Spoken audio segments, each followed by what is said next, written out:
Nous souhaitions que nous puissions avoir des écoles qui soient les écoles du XXIe siècle, celles qui permettent un confort pour les enfants, mais aussi que ce soit des écoles qui se tournent vers d'autres façons de travailler.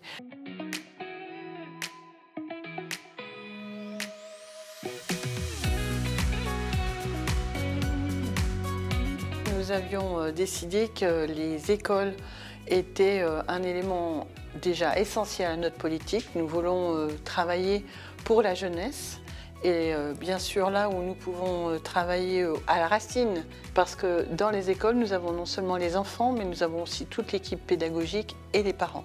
Donc pour cette école, l'objectif c'était vraiment de faire une rénovation énergétique globale, performante. Forcément on est sur des travaux assez standards, donc à savoir rénovation de la toiture, avec isolation évidemment, isolation par l'extérieur des murs, changement des menuiseries intérieures, rénovation de l'éclairage, de la ventilation double flux. On a accompagné ces travaux de la mise en place de panneaux solaires photovoltaïques et donc aussi de végétalisation de la toiture pour améliorer le confort estival aussi.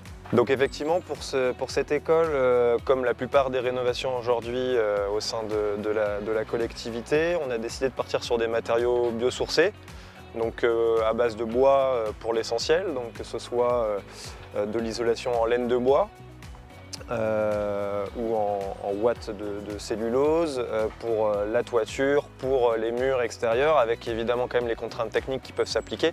Alors dans ce projet-là, il y a eu un petit peu de végétalisation, mais on est resté assez standard. On voit d'ailleurs que la cour reste relativement bitumée. Maintenant, il y a eu quelques espaces qui ont été végétalisés dans le cadre de l'opération, effectivement, pour améliorer un petit peu le confort estival. Donc l'objectif, c'est moins 60% d'économie d'énergie par rapport à une situation de référence. Nous avons largement bénéficié aussi du FEDER. Donc la région et surtout l'Europe nous ont largement accompagnés sur ce financement. Et la Banque des Territoires a été un acteur important pour nous, puisque nous avons réussi à contracter finalement des emprunts qui étaient importants et intéressants avec la Banque des Territoires. Les travaux ont consisté à isoler principalement le bâtiment par l'extérieur et remplacer les menuiseries extérieures. L'isolation extérieure consistait à mettre en place une laine de bois suivie d'un enduit par-dessus, donc une laine de bois de 18 cm d'épaisseur. Toutes les menuiseries sont avec un double vitrage performant. Le bâtiment a été donc totalement isolé par l'extérieur, mais pour ça aussi il faut que ça soit complété par une centrale de traitement d'air double flux, donc qui a une performance importante et qui permet de garantir une meilleure qualité de l'air. On est sur un éclairage LED total avec des détections de présence. Il faut savoir que la politique de la ville est de mettre un maximum de matériaux biosourcés.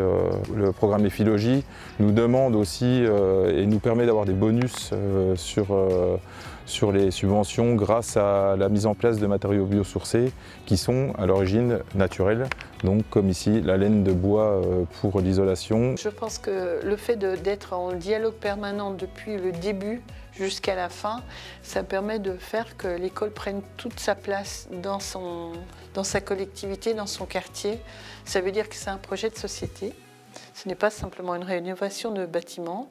Et ça, c'est important. Donc vraiment, le dialogue, encore une fois, c'est de la considération.